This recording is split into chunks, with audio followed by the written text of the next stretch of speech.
Schaefer beer emerged as a significant player in the 1960s, celebrated for its crisp taste and vibrant packaging. These elements played a crucial role in its national success. Nevertheless, as consumer preferences evolved, Schaefer began to decline. Similarly, Blatz beer, a Midwestern staple, enjoyed success during the 1960s. However, the brand eventually diminished due to industry mergers and shifting market dynamics, leaving its legacy largely forgotten in today's landscape. In the 1960s, Burgermeister beer gained popularity as an affordable option. Unfortunately, its inability to adapt to changing consumer tastes ultimately led to its exit from the market. Drury's beer distinguished itself with a smooth taste and iconic green glass bottle, complemented by the memorable mascot, Mr. Drury. This branding helped the beer leave a lasting impression. However, the 1970s ushered in heightened competition from national brands, which contributed to Drury's struggles. This resulted in multiple ownership changes and a significant decline in its market presence. In 2011, a Chicago entrepreneur attempted to revive Drury's beer, yet this effort fell short of capturing the original brand's charm and popularity, ultimately failing to reinvigorate its legacy. The 1960s proved to be a prosperous period for Fall City brewing, with production peaking at 750,000 barrels annually, bolstered by a catchy slogan. Their light-bodied pale lager resonated well with local consumers during this golden era.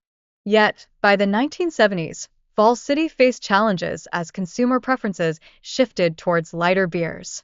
This change prompted struggles and adaptation, culminating in an acquisition by Mann Brewing Company, which marked the onset of their decline.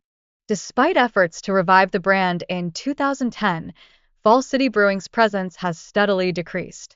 This decline serves as a stark reminder of the competitive challenges regional breweries face in an evolving market. During the 1970s, consumer preferences shifted towards lighter beers, impacting traditional breweries such as Hutto and Lucky Lager. These changes compelled many brands to either adapt or merge in order to survive.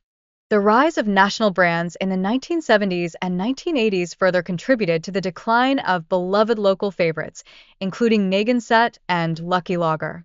These breweries struggled to maintain their market share amid fierce competition. However, despite the decline, some brands like Nägenset have managed to experience a revival. This resurgence reflects the enduring affection consumers hold for classic beers and underscores the significance of regional brewing traditions.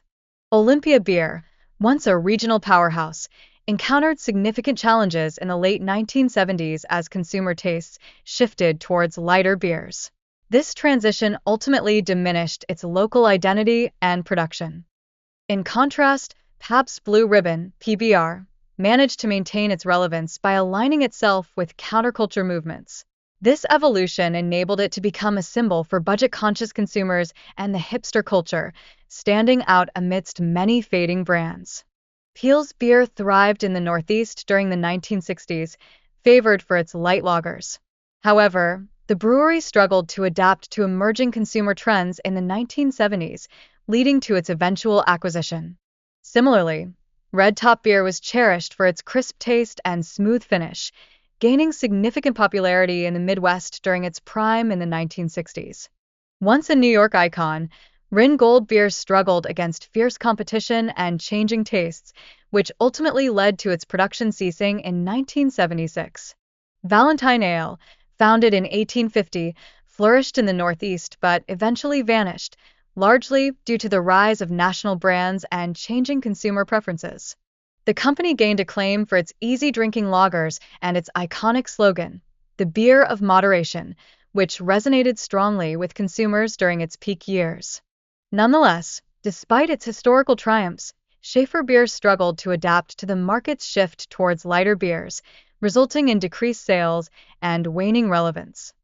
Following its acquisition by Stroh Brewery in 1981, production of Schaefer ceased in 1986, marking the end of an era for this once prominent brand in American brewing history.